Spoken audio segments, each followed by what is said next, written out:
तरीही रोज रात्री उशीवर डोकं टेकवल्यावर तुला रिकामं का वाटतं? मला माहितीये तू कोणाला सांगत नाहीस. तुला वाटत तर तू एकटा पडलायस. हो, अरे ज्याच्या डोक्यावर साक्षात ब्रह्मांड नायकाचा हात आहे तो एकटा कसा असू शकतो? लोक तुला सोडून गेले असतील, जाऊ दे त्यांना. ज्यांनी तुला माती समजून पायाखाली तुडवलं त्यांनाच एक दिवस तुला डोक्यावर घ्यायला लावीन. फक्त तू हिम्मत हरू नकोस.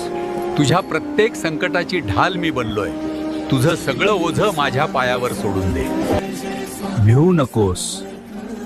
होय, मी तुझ्या पाठीशी आहे.